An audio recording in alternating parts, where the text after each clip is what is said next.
الصلاۃ و اکمل السلام علی سید المرسلین خاتم النبیین قائد الغر المحجلین اکرم الاولین والآخرین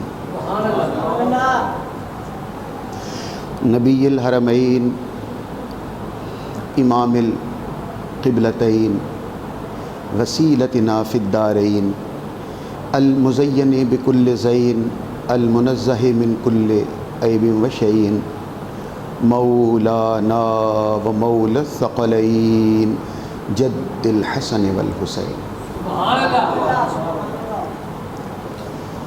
نبی الانبیاء عظیم الرجاء عمیم الجود والعطاء ماحِ الذنوب والخطاء شفیعنا یوم الجزاء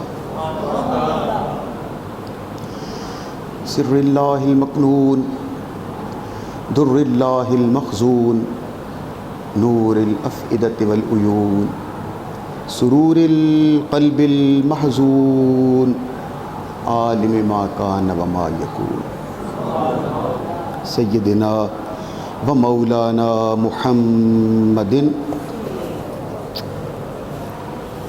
المبعوث رحمة للعالمین اما بعد فاعوذ باللہ من الشیطان الرجیم بسم اللہ الرحمن الرحیم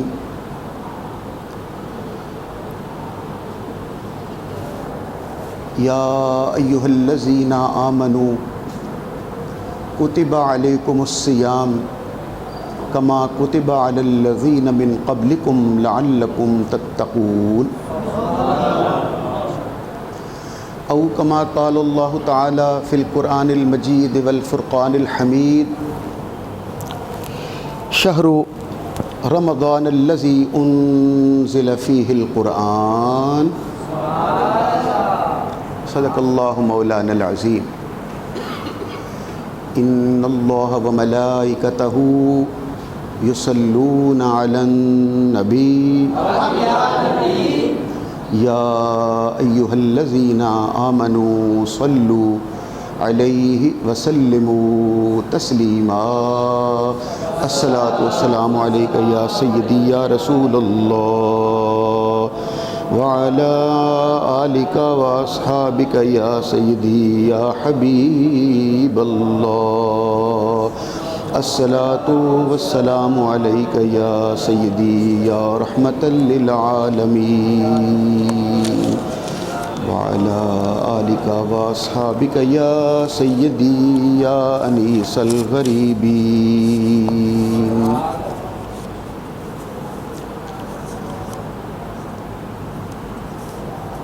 صلاۃً و سلامًا علیک یا سیدی یا رسول اللہ۔ نہایت محترم حاضرین اور محتشم سامعین کرام، آج شعبان المعظم کا آخری جمعۃ المبارک ہے اور انشاءاللہ العزیز بشرط زندگی و صحت سلامتی انشاءاللہ العزیز آئندہ کا جمعۃ المبارک اللہ تعالیٰ اپنے فضل سے ہمیں رمضان المبارک کے مہینے کا عطا فرمائے گا۔ جیسے ایک دو دن کے بعد ایک دن یا دو دن کے بعد رمضان شریف کا چاند طلوع ہو رہا ہے، ایسے ہی میرے آقا کی زندگی میں ایک یا دو دن کے بعد رمضان المبارک کی آمد تھی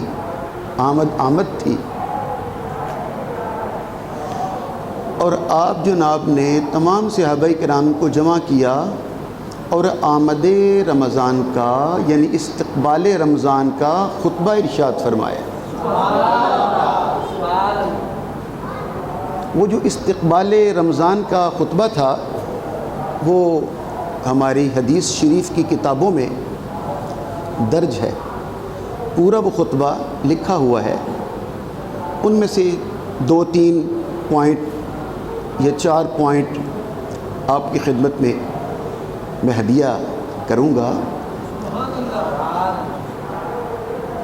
امام غزالی نے بڑے لوگوں کی بات بھی بڑی ہوتی ہے، یہ امام غزالی کا جملہ ہے، آپ بھی سنیے اور اپنا ایمان تازہ کیجئے۔ وہ فرماتے ہیں جیسے پورے سال میں 12 مہینے ہوتے ہیں اور 12 مہینوں میں ایک رمضان المبارک، وہ فرماتے ہیں اللہ تعالیٰ نے حضرت یعقوب علیہ السلام کو بھی 12 بیٹے دیے، ان میں ایک یوسف تھا۔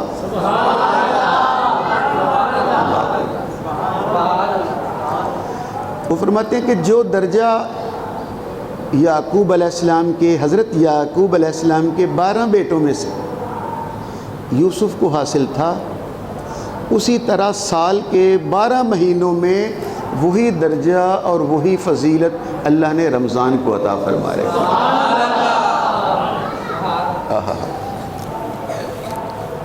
اللہ اکبر۔ اور اسی جو اگلا جملہ ہے وہ مزید ایمان افروز اور ایمان کو تازہ کر دینے والا ہے۔ اس سے جو اگلا جملہ ہے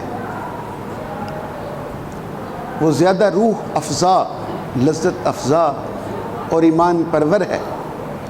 وہ کیا ہے؟ آپ فرماتے ہیں جیسے ایک یوسف کے صدقے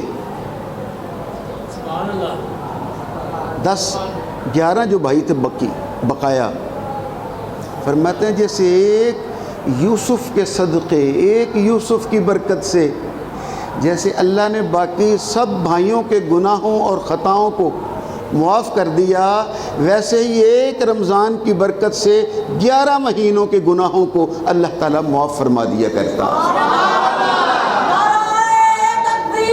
اللہ محبت سے جواب دیجئے۔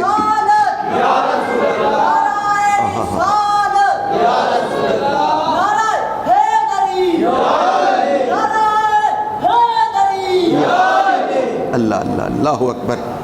اللہ سبحانہ و تعالیٰ حکمرانوں کی نحوست کا سایہ ہم سے دور کرے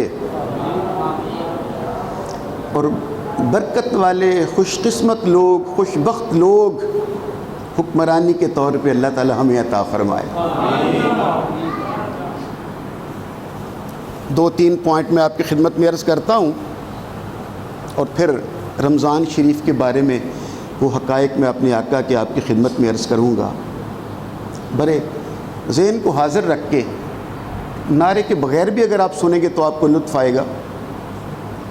کیا واقعی ایک سوال آپ کے ذہنوں میں بھی پیدا ہوتا ہے، کیا واقعی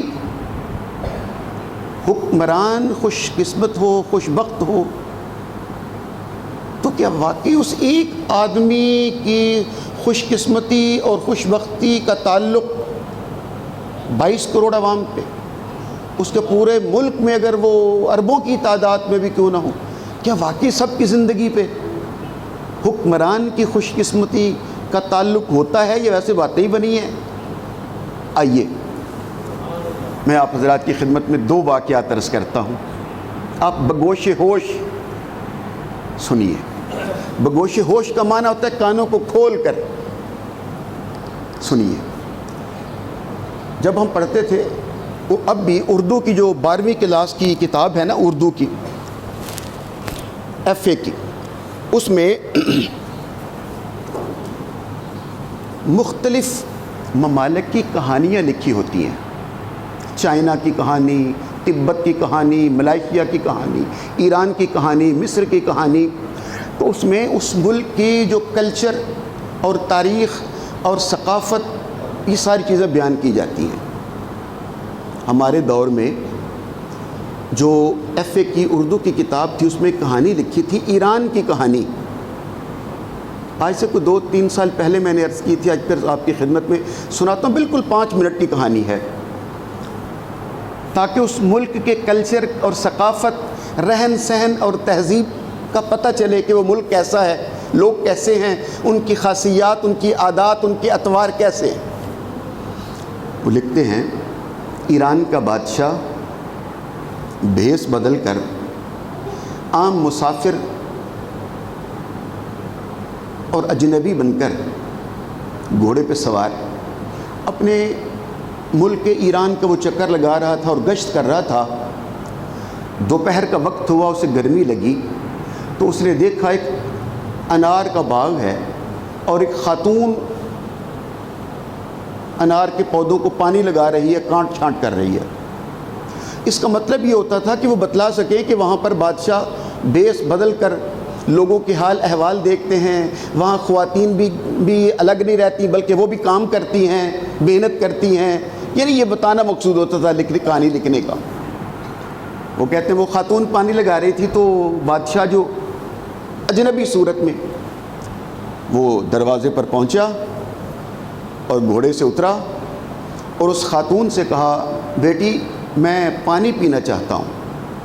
تو اس نے کہا اے مسافر مہمان کوئی بات نہیں، آ جائیے بیٹھ جائیے، سائے میں بیٹھیے۔ بیٹھ کے وہ خاتون گئی اور ایک انار توڑ کے لائی، ایک اس کے دانے نکالے، پھر اسے اپنے دوپٹے میں کپڑے میں ڈال کر اس نے نچوڑا اور ایک گلاس انار کے جوس کا، انار کے شربت کا بھر کے اس مہمان کو پیش کیا۔ جیسے ہی اس بادشاہ نے ایک گھونٹ لیا تو اس کے تو 14 طبق روشن ہو گئے اور وہ حیران بلکہ پریشان ہو گیا کہ عجب بات، اتنا عجیب، اتنا مزیدار، اتنا میٹھا، اتنا لذیذ اور اتنا خوشبودار انار، باغ اور درخت، اور یہ لوگ اس کے اوپر قبضہ کر کے بیٹھے ہیں۔ یہ تو بادشاہوں والی چیز ہے۔ میں بھی جاؤں گا اور جا کے بحق کے سرکار اس اناروں کے باغ کو حکومتی تحویل میں لوں گا کہ یہ لوگوں، یہ عام غریبوں کے پینے والی چیز نہیں ہے، یہ تو بادشاہوں کے استعمال والی چیز ہے۔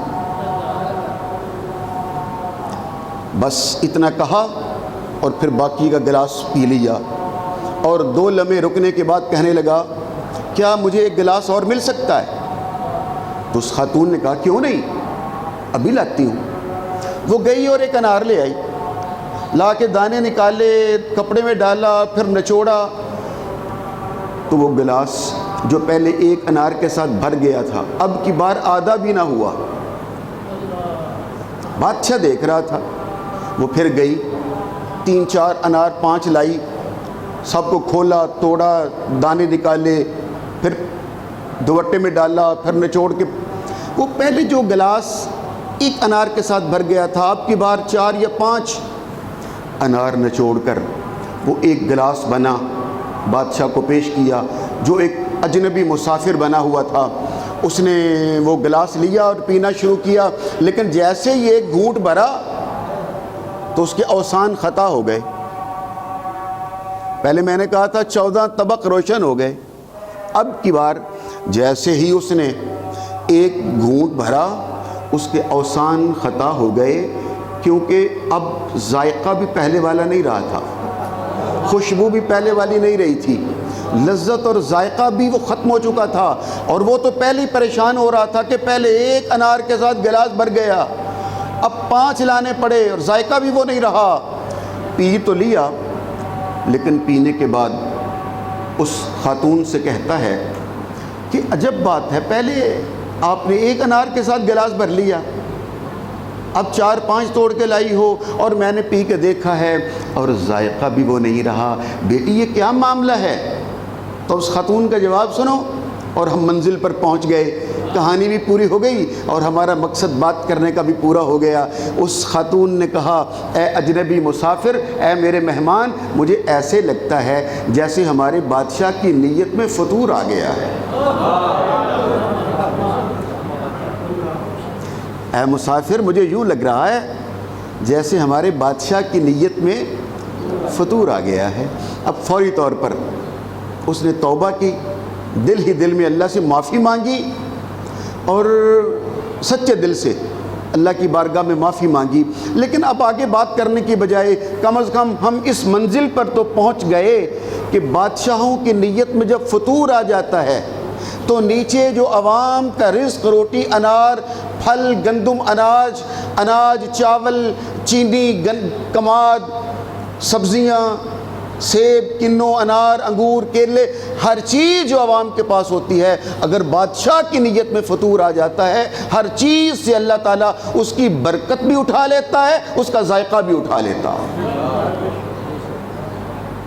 اب آپ سوچ رہے ہوگے کہ بات سمجھ میں تو آ گئی، لیکن یہ تو ایک کہانی ہے، کیا واقعی 100% ایسا ہو سکتا ہے کہ ایک بادشاہ کا تعلق پوری عوام کے ساتھ اور پوری رعایا کے ساتھ اور ہمارے کھانے پینے، اناج، دانے دانے کے ساتھ، کیا واقعی اس کا تعلق ہو سکتا ہے؟ آئیے میں دلیل کے طور پر میں آپ کو قرآن مجید سے ایک حصہ ایک آیت پیش کروں گا، ایک واقعہ پیش کروں گا، تو آپ جب یہ واقعہ سننے کے بعد اٹھیں گے تو میری طرح آپ کو بھی 100% یقین آ جائے گا کہ بادشاہوں کا تعلق واقعی ہماری قسمت کے ساتھ ہوا کرتا ہے۔ آپ 100% یقین کر کے اٹھیں گے۔ آئیے میں آپ کو قرآن مجید کا واقعہ پیش کرتا ہوں اور ثابت کروں گا کہ یہ کوئی خالی خولی کہانی نہیں ہے، خالی خولی داستان نہیں ہے، بلکہ بادشاہوں کا تعلق ہماری قسمت کے ساتھ کیسے ہوتا ہے۔ آؤ سنو اور اپنا ایمان تازہ کریے۔ آئیے ہم آپ کو مصر لیے چلتے ہیں اور قصہ حضرت یوسف پہ لیے چلتے ہیں اور فرعون کے اس محل میں، عزیز مصر کے اس محل میں لیے چلتے ہیں جس میں اللہ نے ابھی 4 ہفتہ 10 دن پہلے حضرت یوسف علیہ السلام کی مدد کی تھی، یہ کہہ کر بند کمرے میں جب بی بی زلیخا لے گئی 7ویں کمرے میں اور تالے لگا دیے اور اپنی طرف مائل کرنا چاہا، تو قرآن کہتا ہے حضرت یوسف علیہ السلام کو اللہ نے وحی کی، گناہ سے ہٹ کر، برائی سے بچ کر دوسری طرف ہماری طرف آنا یہ تیری ذمہ داری ہے، اگر تو گناہ سے ہٹ کر ہماری طرف دوڑ پڑے گا تو دروازے کھول دینا ہماری شان ہے۔ یوسف دوڑتے جا رہے تھے اور بولو نا دروازے، سارے نہیں بولے۔ کیا قرآن پاک کی آیت کا مزہ نہیں آپ کے ایمان کو آ رہا کہ حضرت یوسف اس گناہ سے بچ کر اللہ کی طرف دوڑتے جا رہے تھے، اور مل کے کہو نا تالے اور دروازے اور کنڈیاں سارے کے سارے کھلتے جا رہے تھے۔ اللہ اکبر۔ حضرت یوسف علیہ السلام کو قید کر دیا، بات تو لمبی ہے۔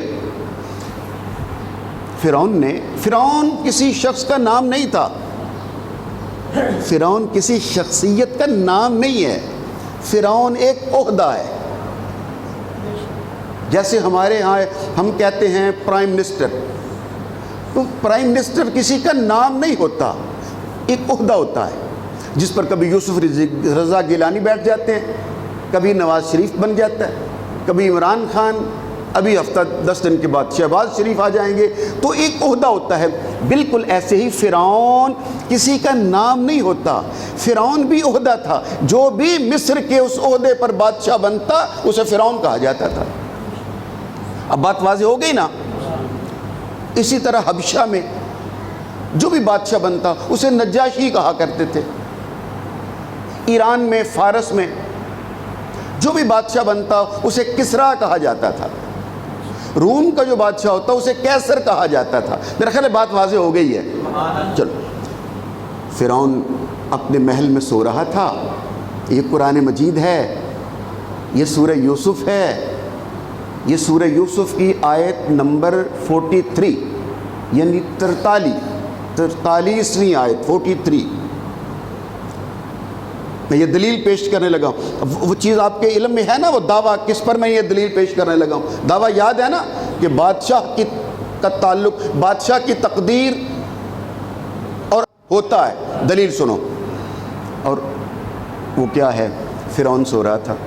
اب یہاں قرآن پاک نہیں ہے تو میں صرف ترجمہ عرض کر دیتا ہوں، ورنہ آیت بھی ساتھ ساتھ پڑھتے چلے جاتے۔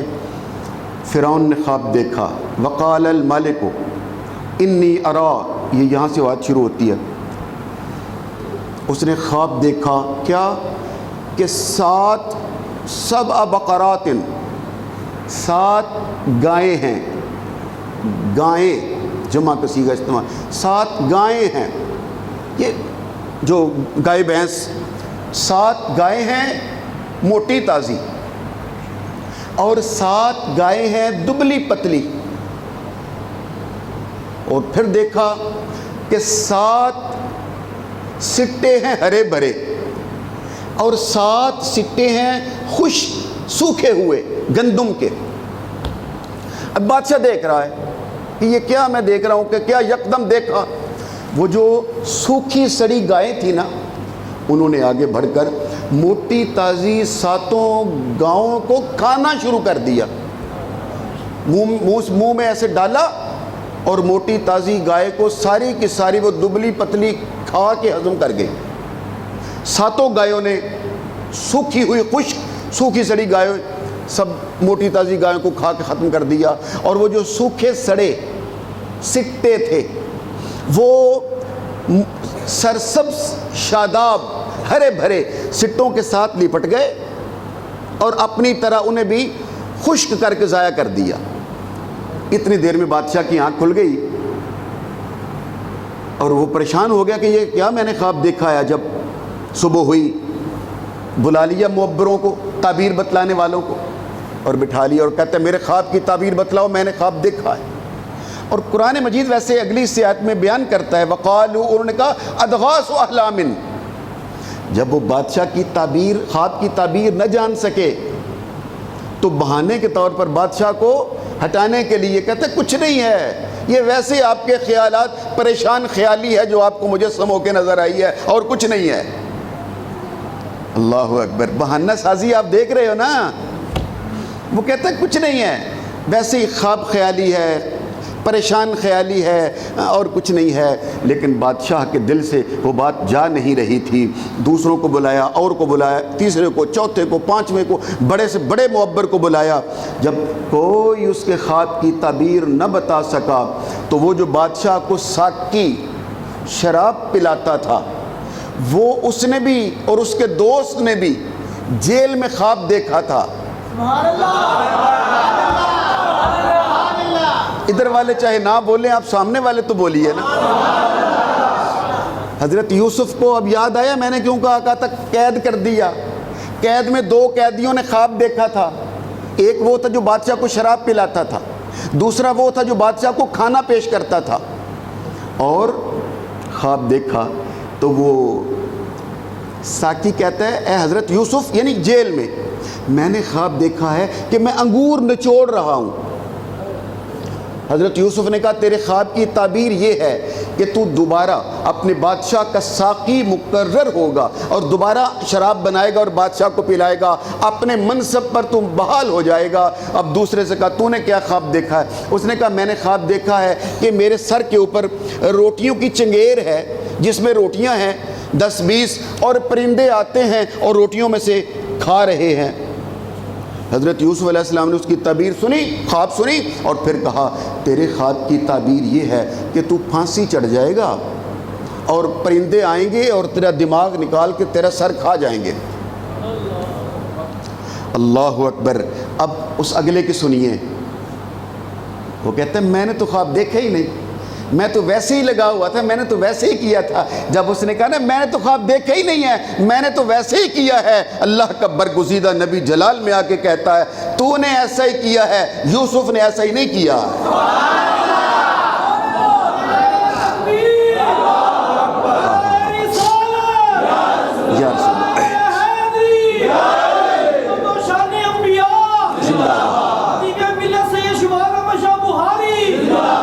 جزاک اللہ، جزاک اللہ، سلامت رہیے۔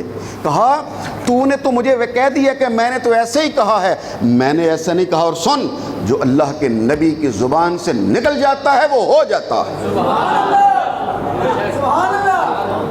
آپ نے اپنے آقا کی شان پر سبحان اللہ نہیں کہا، مجھے لطف نہیں آیا آپ کی سبحان۔ کہا جو زبان سے نکل گیا وہ ہو گیا۔ کیا آپ کو اس پر یقین نہیں ہے؟ تو چپ چپ کیوں ہو؟ زبان سے کہو نا سبحان اللہ۔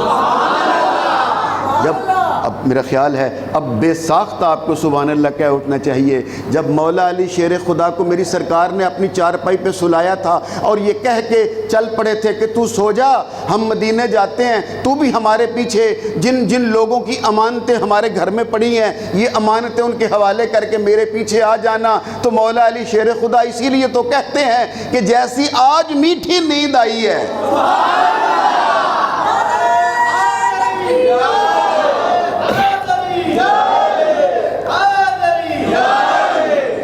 پوچھا گیا کہ آج میٹھی نیند رسول پاک کی چارپائی پر کیوں؟ کہا اس لیے کہ میری سرکار نے کہہ دیا تھا صبح امانتیں دے کے میرے پیچھے آ جانا. مجھے 100% یقین ہے کیا کہ مشرق کی بجائے سورج مغرب سے تو نکل سکتا ہے, میں مر نہیں سکتا کیونکہ حضور نے کہہ دیا تھا میرے پیچھے آ جائے.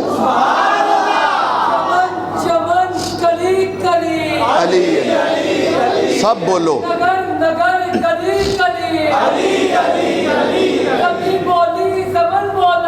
علی مولا علی مولا. ادرکنی فی سبیل اللہ یا ادرکنی فی سبیل اللہ. جیتے رہیے. معلوم یہ ہو حضرت یوسف علیہ السلام نے کہا تو نے ایسے ہی کیا ہے, میں نے ایسے نہیں کیا ہے. اب میں یہاں پر ایک میرا خیال آپ کو پہلے ایک تبلیغ کا نقطہ بھی کہہ لوں. یہی وجہ ہے کہ کتابوں میں یہ بات لکھی ہے کہ جب بھی آپ کو کوئی خواب آئے تو ہر کسی کو نہ سنا دو, کسی ایسے کو سناؤ جو اس کی اچھی تعبیر کر سکتا ہو, کیونکہ تعبیر بیان کرنے والا جو بھی کر دیتا ہے, وہ حضرت یوسف نے کہا نا جو میں نے کہا وہ ہو گیا, وہ آج تک برکت چل رہی ہے. کئی بار تعبیر کرنے والا جو کہہ دیتا ہے وہی ہو جاتا ہے. اس لیے تعبیر اگر خواب بھی آپ دیکھیں تو کسی بہتر تعبیر بیان کرنے والے کے سامنے اپنے خواب کو بیان کریں. اچھا بات تیزی کے ساتھ آگے بڑھا دیتے ہیں.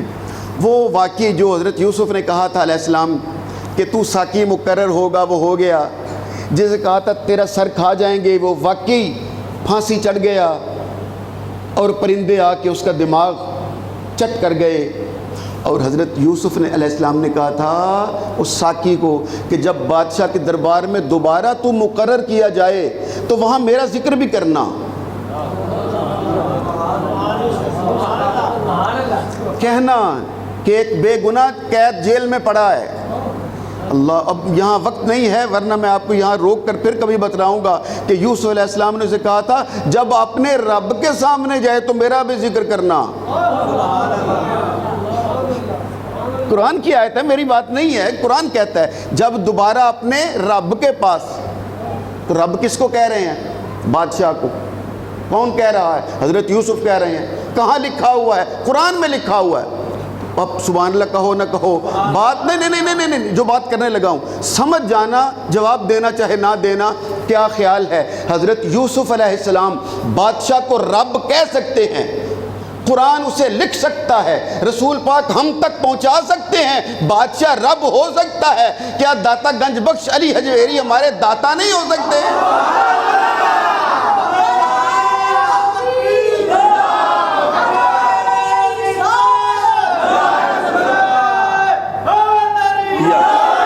جیتے رہی بس تیزی کے ساتھ.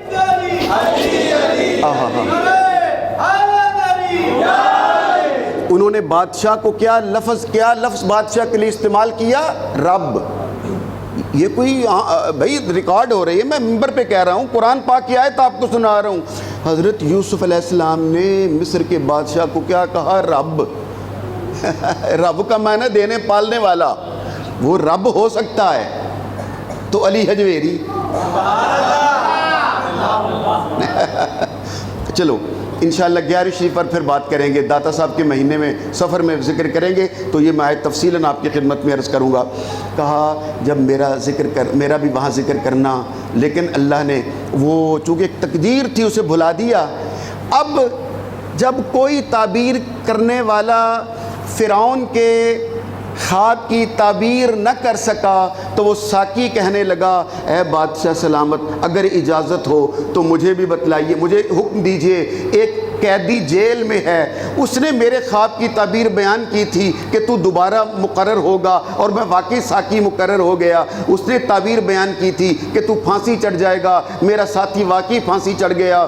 تو جناب اگر حکم ہو تو میں اس سے جا کے بلا کے لاؤں تاکہ وہ تعبیر بیان کرے؟ بادشاہ نے کہا بالکل ضرور جاؤ اور جا کے بیان کرو میرا خواب، وہ تعبیر بیان کرے۔ وہ قیدی کون ہے؟ وہ ساقی گیا، حضرت یوسف علیہ السلام کو کہا بادشاہ نے خواب دیکھا ہے، اس کی تعبیر بیان کر سکتے ہو؟ حضرت یوسف علیہ السلام نے کہا، مسکرا کے کہا تعبیر تو ضرور بیان کروں گا، لیکن بادشاہ سے کہو پہلے ان عورتوں کا قصہ ضرور پوچھے عزیز مصر کو بلا کر، جنہوں نے میرے حسن کو دیکھ کر اپنے پھلوں کے ساتھ اپنے ہاتھ بھی کاٹ لیے تھے اور کسی کو خبر نہیں ہوئی تھی۔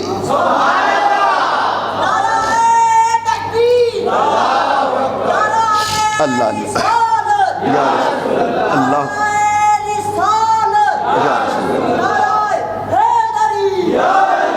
جیسے ہی جزاک اللہ، جیسے ہی بادشاہ نے بات سنی کہ یہ ساقی کہہ رہے ہیں، ان کا کون قیدی، کون سی عورتیں، کون سے پھل کاٹے اور خبر نہ ہوئی، تو فرعون نے عزیز مصر کو بلایا جو وزیر اعظم تھا، بلایا اور ساری رام کہانی سنی۔ خواتین کو بلایا گیا، خواتین آئیں، انہوں نے آ کر حلفاً شہادت اور گواہی دی کہ یوسف سچا ہے، ہم ہی خطا کار ہیں، زلیخا ہی خطا کار ہے، ہمارے سامنے یہ واقعہ پیش آیا، یوسف سچا ہے۔ جب انہوں نے گواہی دی اور زلیخا نے معافی مانگی، حضرت یوسف علیہ السلام کو عزیز مصر نے بلایا، آپ تشریف لائے۔ بادشاہ نے کہا یہ میرا خواب ہے، تعبیر؟ حضرت یوسف علیہ السلام نے کہا ضرور تعبیر بتلاؤں گا، اور میں تعبیر اپنی مرضی سے نہیں کرتا، میں تعبیر اللہ کے علم سے کرتا ہوں۔ کیونکہ آپ نے اسے کلمہ پڑھانا تھا تو توحید سے بات شروع کی، کہا میرا علم نبوت کا علم ہے، نبوت کا علم کسی ماسٹر کا، استاد کا، ٹیچر کا پڑھایا ہوا علم نہیں ہوتا، نبوت کا علم اللہ کا سکھایا ہوا علم ہوتا ہے۔ حضرت یوسف بیان کیجئے۔ آپ نے کہا سنو، تو نے خواب میں 7 گائیں دیکھی ہیں موٹی تازی، اور پھر 7 خشک گائیں دیکھی ہیں، تو اس کی تعبیر یہ ہے، اور 7 سبز سٹے 7 خشک سٹے۔ سن، تیرے خواب کی تعبیر یہ ہے کہ آنے والے 7 سال 7 ایئر 7 سال فراوانی کے آئیں گے، خوب بارشیں ہوں گی، ساری زمین غلہ اگائے گی، اگر تو کوئی دانہ پتھر پہ بھی کاشت کر دے گا تو وہاں سے بھی پودا اگے گا۔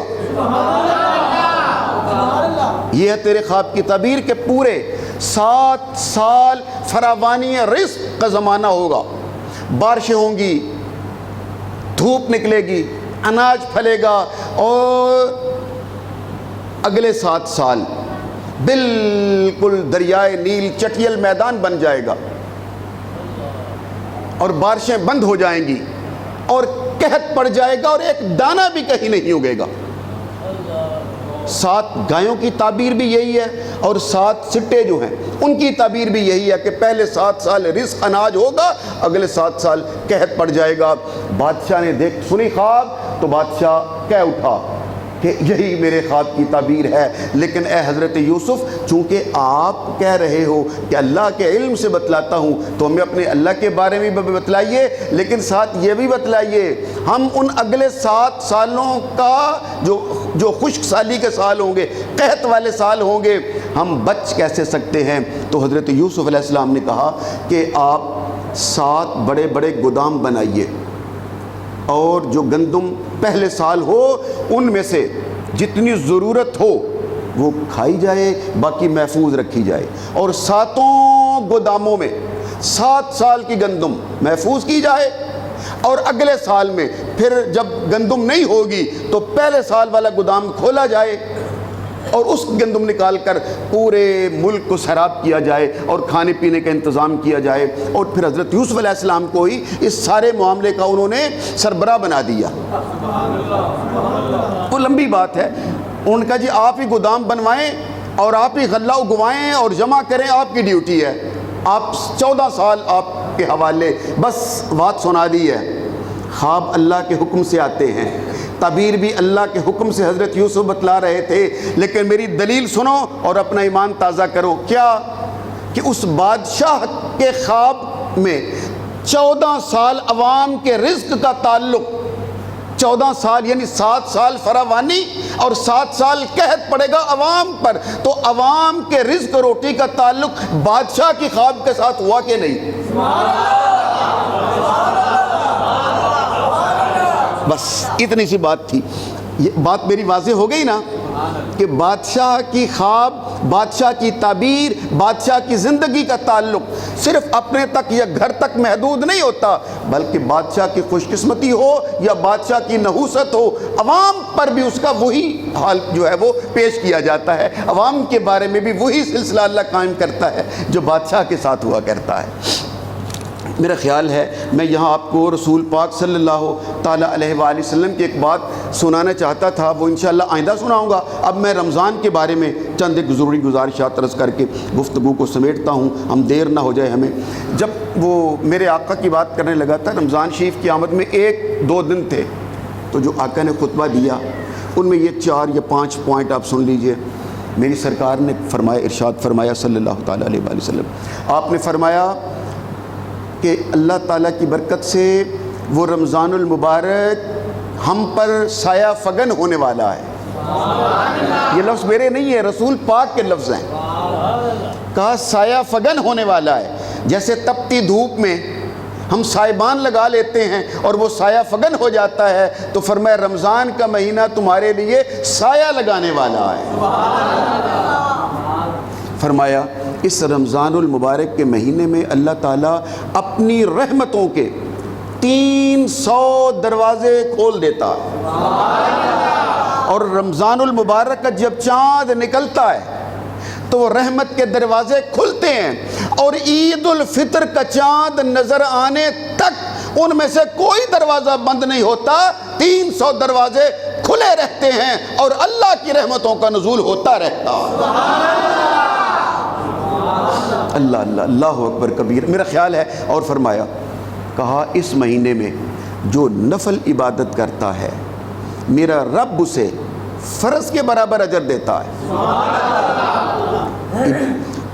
عبادت کون سی کرتا ہے؟ نفلی، لیکن اجر پاتا ہے فرض کے برابر۔ اب میری سرکار نے جب دیکھا نا صحابہ کرام کی طرف کہ یہ پوری توجہ کے ساتھ مجھے سن رہے ہیں، تو آقا نے اگلا جملہ کہا جس پر بے ساختہ سب کی لبوں سے سبحان اللہ نکلا۔ کیا؟ میری سرکار نے کہا جو نفلی عبادت کرتا ہے وہ اجر فرض کا پاتا ہے، اور اگر کوئی فرضی عبادت کرتا ہے تو میرا رب اسے 70 گنا اجر عطا کرتا۔ اگر فجر کی نماز پڑھی تو وہ فرض تھی، تو فرمایا نماز تو نے ایک پڑھی ہے، لیکن رمضان المبارک کے مہینے کی برکت سے میرے رب نے تجھے 70 نمازوں کا اجر عطا کیا۔ اور اب اندازہ کیجئے گا جب ہم 30 دن نماز پڑھیں گے، چلو بات لمبی نہ ہو جائے، اور میرے آقا نے فرمایا جو روزہ رکھتا ہے، پہلے جو صبح سے لے کے شام تک روزہ رکھتا ہے وہ کتنا اجر پاتا ہے، اس پر تو الگ فرمان موجود ہے، لیکن ہم اسی بات پر رہنا چاہتے ہیں۔ فرمایا کہ روزہ رکھنے والا ہے اور ایک افطار کرانے والا ہے۔ فرمایا جس نے صبح سے شام تک روزہ رکھا اور جتنا اجر لیا، اور دوسرا خوش قسمت وہ ہے جو اسے افطار کراتا ہے، تو فرمایا 2 گھونٹ دودھ یا 1 کھجور کے ساتھ، 1 خرما، 1 کھجور یا 2 گھونٹ دودھ کے ساتھ اگر کوئی افطاری کرا دیتا ہے، تو فرمایا صبح سے لے کے شام تک جتنا اجر روزہ رکھنے والے کو ملا ہے، افطار کرانے والے کو بھی اتنا ہی اجر اللہ کی بارگاہ سے ملا کرتا ہے۔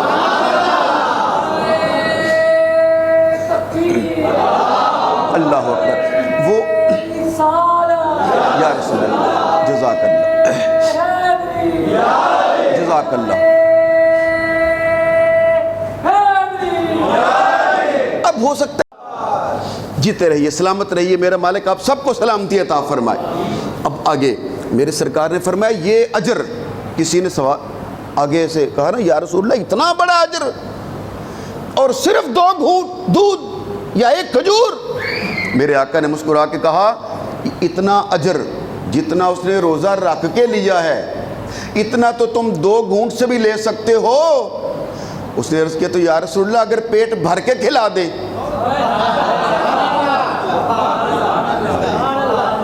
پیٹ بھر کے افطاری کے ساتھ. تو میرے آقا نے کہا، مسجد میں کہا، منبر پہ کہا، اور رمضان المبارک کی آمد سے 1 دن پہلے صحابہ کرام کے بڑے مجمع میں کہا. میرے آقا نے کہا اگر تو کسی کو پیٹ بھر کے کھلا دے پھر میں تیرے ساتھ وعدہ کرتا ہوں حشر کے میدان میں اللہ اس روزہ افطار کرانے والے کو اس طرح سیراب کرے گا کہ پھر اسے جنت میں جانے تک پیاس نہیں لگے گی.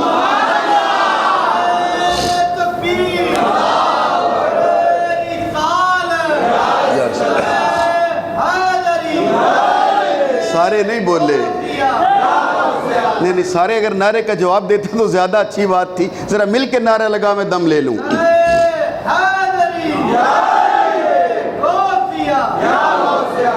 اللہ، بس میرا خیال ہے 2 جملوں کے ساتھ میں اپنی تقریر ختم کرنے لگا ہوں، مکمل کرنے لگا ہوں. باقی باتیں انشاءاللہ آئندہ جمعۃ المبارک کو کر لیں گے، لیکن پہلے یہ بات پوری ہو جائے کہ وہ جو روزہ کھولنے والا ہے نا، جس نے صبح سے شام تک روزہ رکھا ہو، اب اس کا مطلب یہ نہیں ہے کہ آپ کہو کہ چلو اتنا ثواب تو افطاری کرانے سے بھی مل ہی جائے گا، تو گرمی بھی بڑی ہے. جنہوں نے نہیں روزے رکھنے ہوں تو ایک مہینہ پہلے شروع کر دیں نے، ایت کی گرمیاں چاہنے نے. ایسی بات نہیں ہے، روزہ رکھنا ہے.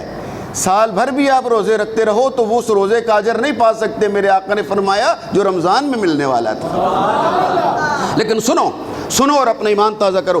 میری سرکار نے کہا کہ وہ 2 لفظ ہیں کہ اگر اس پابندی کے ساتھ کہ تیری آنکھوں کا بھی روزہ ہو، تیرے کانوں کا بھی روزہ ہو، تیری زبان کا بھی روزہ ہو، تیرے ہاتھوں کا بھی روزہ ہو، تیرے پاؤں کا بھی روزہ ہو، تیرے دل کا بھی روزہ ہو، تیرے من کا روزہ ہو، تیرے دماغ کا بھی روزہ ہو، صرف کھانے پینے کا نہیں، پورے جسم کا روزہ ہو، تیری روح کا روزہ ہو، اور پوری اطاعت کے ساتھ جب تو روزہ رکھے اور پھر افطار کرنے بیٹھے. میرے آقا نے کہا جب رب کائنات نے حضرت موسیٰ علیہ السلام کے ساتھ کوہ طور پر کلام کیا تھا تو درمیان میں پھر بھی پردے موجود تھے، لیکن میرا غلام جب افطار کرنے بیٹھتا ہے اور جیسا میں نے کہا ویسا روزہ رکھتا ہے اور وہ دعا کے لیے ہاتھ اٹھاتا ہے تو میرے غلام اور قبولیت کے درمیان ایک پردہ بھی باقی نہیں رہا کرتا.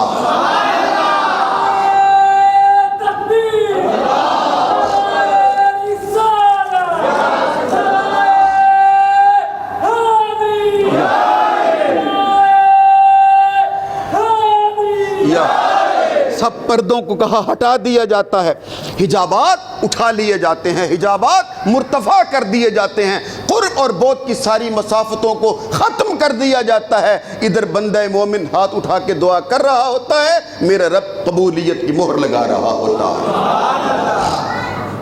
اور فرمایا یہ وہ بابرکت مہینہ ہے جس میں رحمتوں کے دروازے کھول دیے جاتے ہیں اور شیاطین کو قید کر دیا جاتا ہے. شیاطین کو قید، شیطان کو قید کر دیا. اب سارے کہو نا ایک بار، شیطان کو قید کر دیا جاتا. مجھے ایک صاحب میرے شاید حسنین ہی تھا، کہنے لگے کہ اگر یہ واقعی شیطان اگر قید ہو جاتا ہے جیسا کہ حضور فرما رہے ہیں تو ہمیں تو کوئی شک نہیں ہے، کیونکہ جو میری سرکار فرما دے اس میں کوئی شک نہیں ہوتا.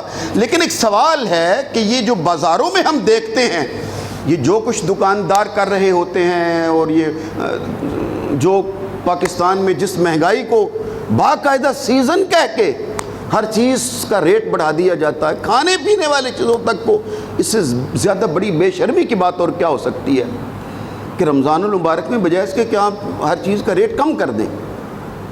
چلو کپڑوں شپڑوں کی تو ہم بات نہیں کرتے، لیکن جو سبزیاں اور کھانا پینا، آٹا دال چاول چینی دودھ، کم از کم ان کے بارے میں تو شرم کرنی چاہیے. تو کہنے لگے شاہ جی یہ جو بازاروں میں ہم جو کچھ نظر آتا ہے، اگر شیطان قید ہوتا ہے تو پھر ہمیں یہ سب کچھ کیا نظر آ رہا ہوتا ہے. میں کیا آئی صاحب، میں کیا جی شیطان قید ہوندا ہے لیکن شیطان دے چیلے جڑے نے وہ کھلے ہی ہوندے نے. یہ آپ کو جو بھی 2 نمبر نظر آئے نا، سمجھ لیجئے گا کہ شیطان قید ہے لیکن اس کا چیلا کھلا ہوا ہے۔ یہ سب شیطان کے چیلے ہوتے ہیں جو کھلے ہوتے ہیں اور شیطانی کام کر رہے ہوتے ہیں۔ ذات واجب رمضان المبارک کا بڑی برکتوں والا، خوشیوں والا، رحمتوں والا مہینہ شروع ہو رہا ہے۔ اس دعا کے ساتھ آمین کہیے، ذات واجب اس مہینے کی بے شمار نعمتیں اور رحمتیں ہم سب کو عطا فرمائے، اور بے شمار رحمتیں لے کر یہ آئے اور خوشی خوشی قبولیت کے ساتھ اور اللہ کی رضا کے ساتھ اس مہینے کو ہم الوداع کہیں۔ ذات واجب ہماری التجائیں اپنی بارگاہ میں قبول فرمائے۔